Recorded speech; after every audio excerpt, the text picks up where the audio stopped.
এখন এখানে বসে কি করছো? এই যাও যাও যাও, রাজসভায় যাও, মহারাজকে গিয়ে জানাও যেন তোমায় রাজসভা থেকে বের না করে দেন। আরে সকাল সকাল কি শুরু করলে বলো দেখি? এখন তো রাজসভায় যাওয়ার সময় হয়নি। মহারাজ কেনই বা আমায় রাজসভা থেকে বের করে দেবেন তাও তো বুঝতে পারছি না। আজ ভোরে না আমি স্বপ্ন দেখেছি যে ওই ওই গোপাল ভাঁড়ের জন্য তোমার রাজসভার চাকরি গেছে, আর আমরা দুজনে কৃষ্ণনগরের রাস্তায় রাস্তায় ভিক্ষে করে বেড়াচ্ছি।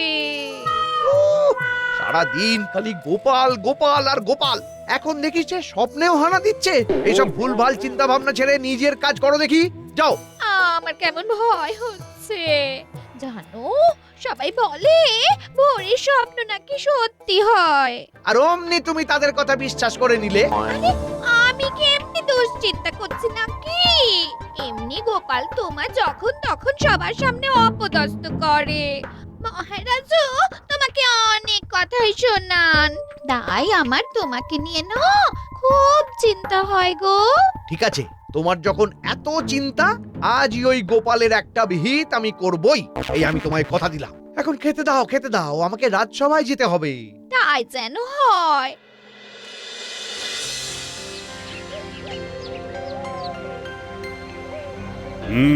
সকলেই চলে এসেছেন দেখছি, কিন্তু গোপাল কই, তাকে কেন দেখছি না? আগে মহারাজ, আপনি আজ লক্ষ্য করলেন? গোপাল তো আজকাল ঠিক সময়ে রাজসভায় আর আসেই না। মাঝে মাঝে তো এই সময় তাকে রাজসভায় দেখাও যায় না। তা বটে, মাঝে মাঝে গোপালকে যে দেখা যায় না এটা আমিও লক্ষ্য করেছি। হ্যাঁ, আর গোপাল কি মহারাজের দরকারি তেমন কোনো কাজ করে? তেমনও নয়।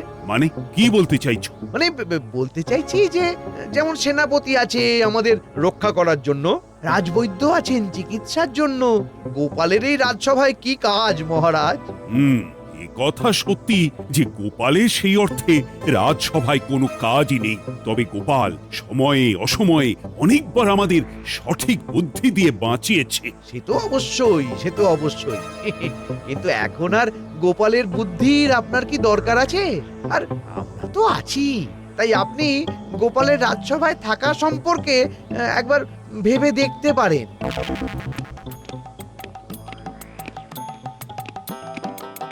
সুপ্রভাত মহারাজ, আমার প্রণাম নেবেন। হ্যাঁ হ্যাঁ, ঠিক আছে ঠিক আছে। আচ্ছা, কি হচ্ছে গোপাল? আজকাল রাজসভায় তোমাকে আর সঠিক সময় দেখতেই পাওয়া যায় না। আর কোনো নতুন কাজ শুরু করেছো নাকি?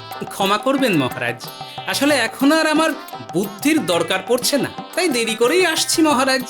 বাহ বাহ বাহ, বেশ ভালো কথা বললে তো। যখন বুদ্ধির আর দরকারই পড়ছে না মহারাজ, তাহলে কিছুদিন গোপালকে না হয় তার কাজ থেকে অব্যাহতি দিন। গোপাল বরং নিজের কাজ করুক কিছুদিন। কি বলো তবে গোপাল? কিছুদিন না হয় তুমি বাড়িতে বিশ্রাম নাও, আবার আমাদের যখন বুদ্ধি কম পড়বে তোমাকে ডাকবো, তখন এসো। আচ্ছা মহারাজ।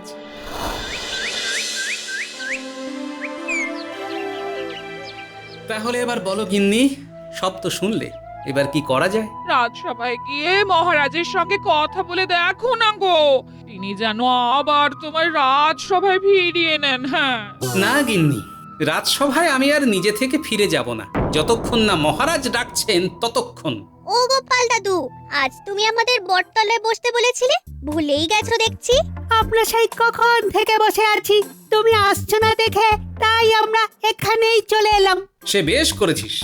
এই তোদের পড়াশোনা কি নেই নাকি রে? তোরা যখনই দেখি খালি গোপাল দাদু আর গোপাল দাদু। হ্যাঁ আহ গিন্নি, বাচ্চাদেরকে অমন বলছো কেন? ওরা ভালোবেসে এসেছে। কেন গো গোপাল দাদু, তোমার কি কিছু হয়েছে? তোমাদের কি মন খারাপ? মন খারাপ নয় রে, ভাবছি একটা নতুন কিছু করতে হবে। কেন, তোমার রাজসভার কি হলো? রাজসভায় আর যাব না রে। তাহলে তুমি কি করবে? কি করবে আবার? তুমি বাজারে একটা দোকান দিলেই তো পারো। দোকান যে দেবে, তোদের দাদু সেখানে বিক্রিটা করবে কি? হ্যাঁ দাদু, তোমার তো খুব বুদ্ধি, তবে তুমি তোমার দোকানে বুদ্ধি বিক্রি করবে? হ্যাঁ গোপাল দাদু, পুরো বাজারে কেউ কিন্তু বুদ্ধি বিক্রি করে না, তাই তোমার দোকানে ভিড় হবে। ঠিক বলেছিস তোরা, তাহলে এবারে একটা বুদ্ধির দোকানই দেব, কি বলো গিন্নি? হ্যাঁ কি আর বলবো, যা ইচ্ছে করে। বাচ্চাদের সঙ্গে উনিও বাচ্চা হয়েছেন, বুদ্ধি বিক্রি করতে বেরোবেন। কে কিনবে শুনি তোমার বুদ্ধি? হ্যাঁ? কিনবে গিন্নি কিনবে, সবাই এই গোপালের বুদ্ধি কিনবে, দেখে নিও।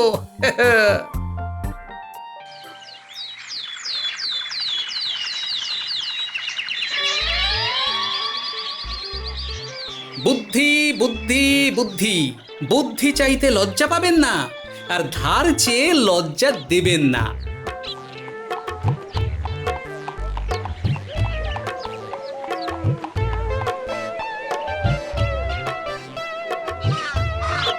আপনি বুদ্ধি বিক্রি করছেন দেখে বেশ অবাক হলাম। এমন দোকান আমি আগে কোনোদিন দেখিনি। শুধু আপনি কেন পথিক মশাই, এমন দোকান এই দেশে কেউ কখনো দেখেনি। সে হয়তো সত্যি। আপনি তাহলে আমাকে একটা বুদ্ধি দিয়ে সাহায্য করুন। বলুন তবে আপনার কি সমস্যা? আমি অনেক দূর থেকে আসছি, পথে ডাকাতের থেকে বেঁচে পালাতে গিয়ে আমার জিনিসপত্র সব খোয়া গেছে। আমার কাছে দুজনের খোরাকের পর্যাপ্ত মোহরও নেই। আপনি আমায় একটা বুদ্ধি দিন, যাতে আমার ক্ষুধা আর তৃষ্ণা দুই মেটে, আর আমার ঘোড়াটাও কিছু খেতে পায়। আপনি আমাকে 2 মোহর দিলে আমি আপনাকে একটা বুদ্ধি দিতে পারি।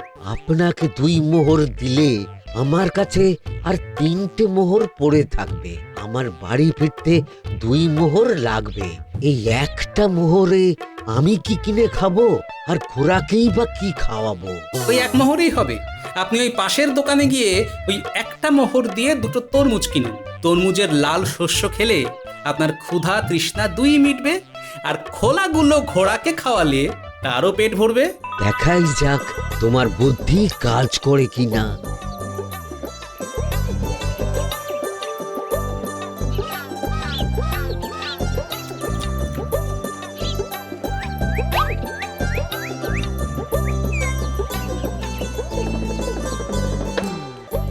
এই নিন আপনার 2 মোহর। সত্যি আপনার বুদ্ধিতে আমার প্রাণটা বাঁচলো। আপনার নামটা কি? আগে গোপাল।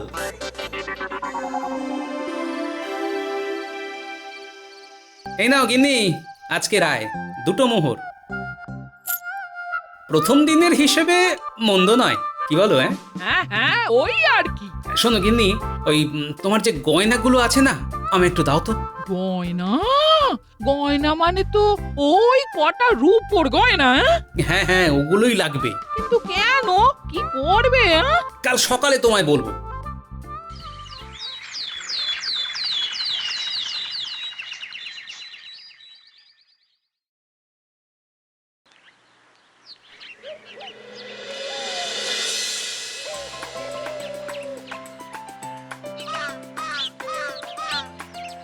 গিন্নি, ও গিন্নি,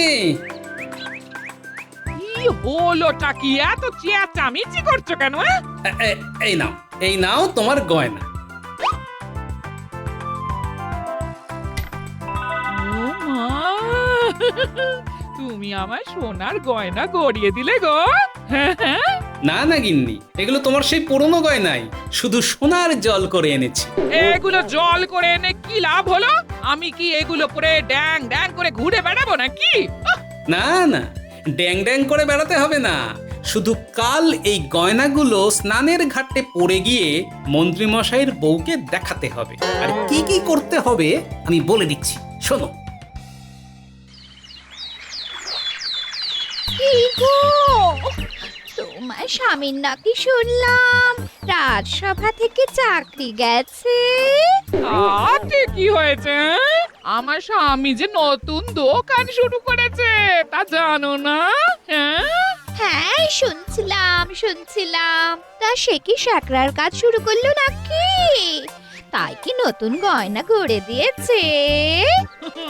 বুদ্ধির যে দোকান হয়েছে তাতে অনেক অনেক লাভ হয়েছে। হ্যাঁ, তাই সেদিন উনি আমাকে এই গয়নাগুলো বানিয়ে এনে দিলেন। হ্যাঁ, তাই বুঝছি। আচ্ছা বাবা, 2 দিনের দোকানে এত লাভ, মন্ত্রী মশাইকে জানাতে হবে।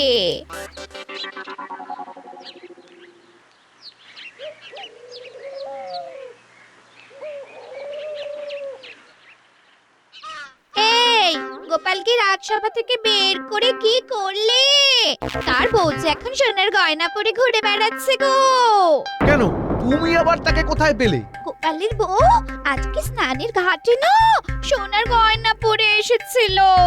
সে বলছিল ওই দোকান থেকে গোপাল তাকে অনেকগুলো সোনার গয়না বানিয়ে দিয়েছে। কি বলছো গিন্নি? 2 দিন দোকান করে গোপাল এত গয়না বানিয়ে দিল? তুমি তো আমার সোনার গয়না বানিয়েই দাও না, আমাকেও সোনার গয়না বানিয়ে দিতে হবে। দাঁড়াও দাঁড়াও দাঁড়াও, মেলা ঝামেলা করছো কেন? আমি আজকে বিকেলেই বাজারে গিয়ে গোপালের সঙ্গে কথা বলবো, আর তোমার গয়নারও ব্যবস্থা করে দেবো। দেখো দেখো, তাই যেন হয়।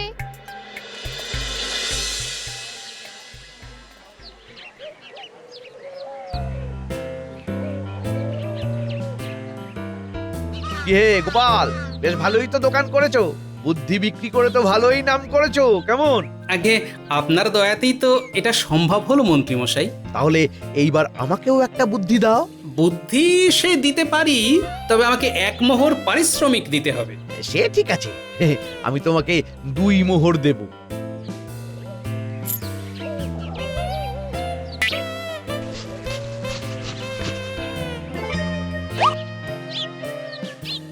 কি লিখে দিলে গোপাল? যখনই কোথাও 2 জনের মধ্যে ঝগড়া হবে সেখানে কখনোই দাঁড়িয়ে থাকবেন না। আরে, এসব তো আমিও জানি। আপনি মন্ত্রীমশাই, আপনি বিচক্ষণ মানুষ, আপনি তো জানবেনই। না গোপাল, লোক ঠকানো বুদ্ধি তোমার এখনো যায়নি। দাও দাও, আমার 2টো মোহর ফেরত দাও, দাও। মোহর আপনি নিয়ে নিন, কিন্তু এই বুদ্ধি কোথাও আপনি ব্যবহার করতে পারবেন না। মানে? যেখানেই ঝামেলা হবে আপনি সেখানেই দাঁড়িয়ে দেখবেন, এই আর কি। আচ্ছা, তাই না হয় হবে। দাও দাও, আমার মোহর দাও।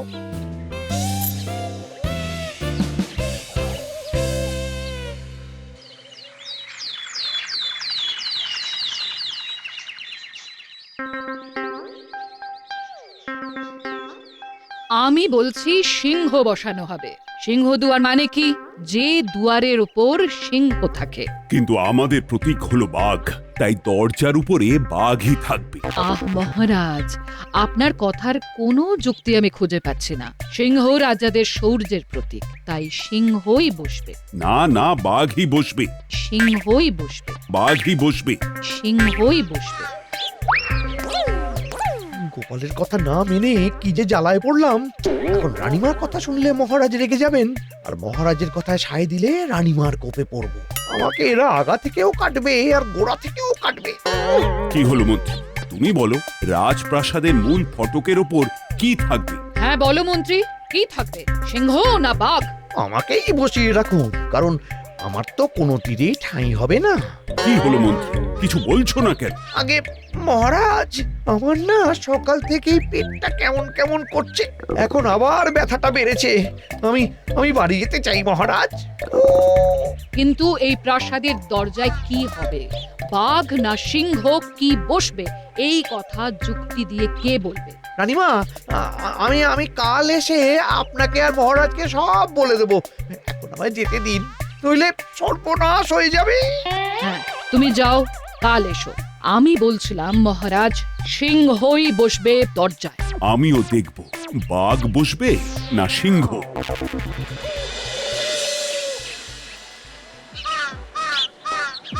আরে মন্ত্রীমশাই, আপনি এত তাড়াতাড়ি আমার দোকানে ফিরে এলেন যে? আর কি বলি গোপাল, আমি পড়েছি জ্বালায়। তোমাকে কথা দিলাম যে তোমার বুদ্ধি ব্যবহার করব না, আর আমি ফেসে গেলাম মহারাজ আর রানীমার মাঝে। তাহলে এখন আপনার কি অবস্থা মন্ত্রীমশাই? আপনি কোন দলকে বেছে নিলেন, মহারাজ না রানীমা?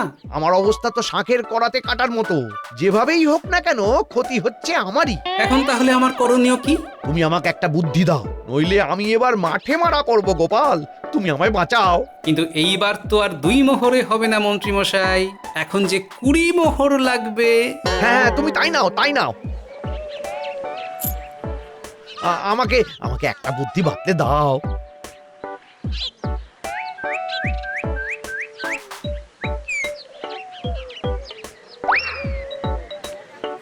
মন্ত্রীমশাইয়ের মতিভ্রম হয়েছে।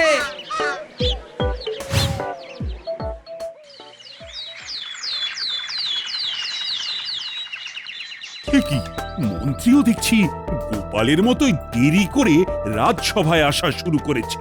মহারাজ, শুনলাম যে ওই মন্ত্রীমশাইয়ের নাকি মতিভ্রম হয়েছে। সে কি? তা তুমি কি করে জানলে সেনাপতি? কাল বিকেলে ওই বাজারে গিয়ে নাকি উনি লোকজনকে লাঠি নিয়ে তাড়া করছিলেন, তাদেরকে আবার নাকি কামড়েও দিতে গিয়েছিলেন মহারাজ। গোপাল তাকে ধরে কোনো মতে বাড়ি নিয়ে গেছে। তা মন্ত্রীকে কি রাজসভায় ডাকাটা ঠিক হবে? সে কি? না না না না মহারাজ, এই অবস্থায় কখনোই নয়। কখন কাকে কামড়ে দেবে, তাকে বরং আপনি কিছুদিনের ছুটি দিন। মতিভ্রম কাটলে তারপর তাকে রাজসভায় ডাকবেন মহারাজ। আপনি বরং একবার মন্ত্রীমশাইয়ের বাড়িতে লোক পাঠান, দেখুন কি অবস্থা। রাজবৈদ্য, আপনি সেনাপতির সঙ্গে গিয়ে একবার মন্ত্রী মশাইয়ের অবস্থা দেখে আসুন। আর হ্যাঁ, আসার পথে একবার গোপালকে খবর দেবেন। যথাজ্ঞা মহারাজ।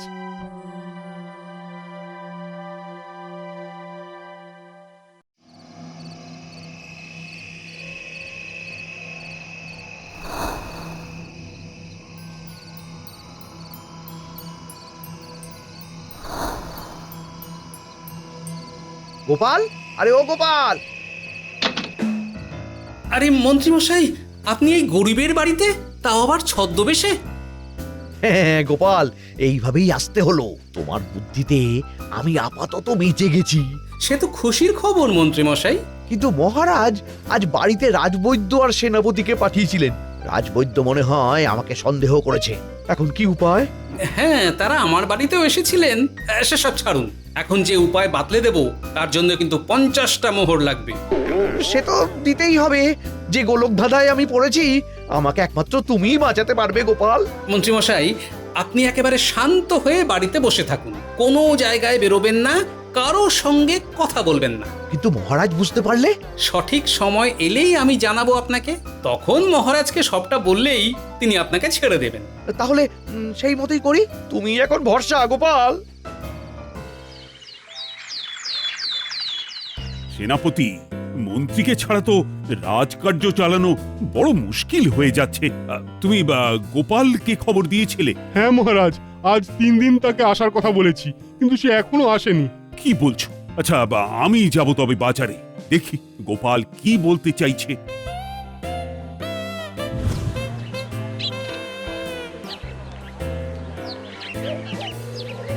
প্রণাম হই মহারাজ। আপনি আপনার মূল্যবান সময় নষ্ট করে এখানে আমাকেই ডেকে নিলে পারতেন, আমি চলে যেতাম।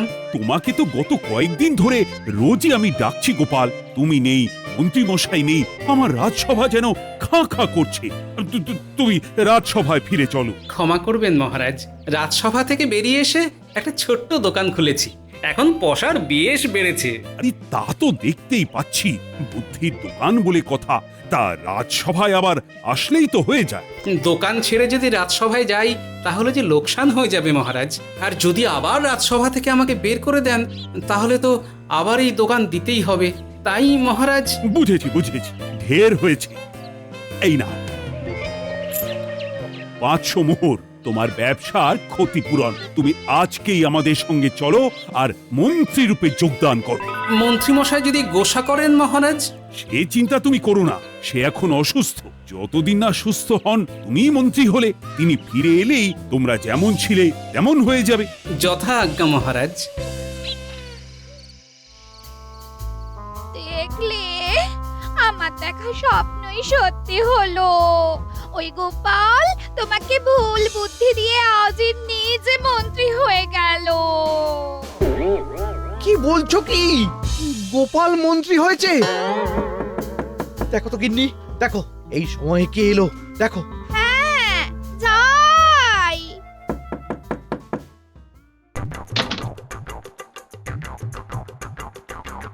কি গোপাল, তুমি তুমি এমন ভাবে ঠকালে?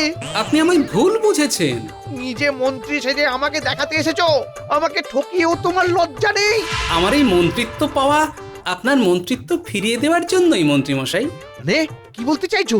আপনি আমাকে রাজসভা থেকে বের করে দিয়েছিলেন, কিন্তু আমি আপনার সঙ্গে সেই কাজ করিনি, শুধু আপনাকে একটু শিক্ষা দিতে চাইছিলাম। সে শিক্ষা আমার প্রচুর হয়েছে গোপাল। আমার এই ভুলের জন্যই আজকে আমি বাড়িতে বন্দি। তাহলে আজকে আপনি এই ভুল বুঝেছেন, তাই আমি আপনাকে সাহায্য করব। হ্যাঁ গোপাল, তোমার জন্য গর্ত খুঁড়তে গিয়ে আমি সেই গর্তে পড়েছি। দয়া করে আমাকে ক্ষমা করে দাও গোপাল, আমাকে ক্ষমা করে দাও। আপনি কাল সকালে রাজসভায় পৌঁছে যাবেন, তাহলেই হবে। আচ্ছা গোপাল, আচ্ছা তুমি যা বলবে তাই হবে। এ কি, আজ গোপাল সভায় আসেনি? মহারাজের জয় হোক। মন্ত্রী, তুমি সুস্থ হয়ে গেছো? ও, তুমি আমাকে বাঁচালে। তাহলে তুমি যখন ভালো হয়ে গেছো, আবার মন্ত্রীর পদে ফের আমাকে বাঁচাও মন্ত্রী। হ্যাঁ, আপনার যা ইচ্ছা মহারাজ। এ কি গোপাল, তুমি? হ্যাঁ মহারাজ, আসলে আমি নিতান্ত একজন ভাঁড় মাত্র। মন্ত্রীমশাই ফিরে এসে আমাকে এই বিপদ থেকে উদ্ধার করেছেন। আমি বুঝেছি গোপাল, আমার ঘাট হয়েছে, উচিত শিক্ষা হয়েছে আমার। তোমরা দুজনেই আবার নিজেদের কাজে যোগ দাও। ধন্যবাদ মহারাজ। জানেন মহারাজ, ভোরের স্বপ্ন যে সত্যি হয় আমার আজ বিশ্বাস হলো। কেন গোপাল? আমার গিন্নি কিছুদিন আগেই সকালে ঘুম থেকে উঠে বলেছিল, দেখে নিও তুমি একদিন কৃষ্ণনগরের মন্ত্রী হবে। কি মন্ত্রীমশাই, ভোরবেলার স্বপ্ন সম্পর্কে আপনার কি মত? তার বলতে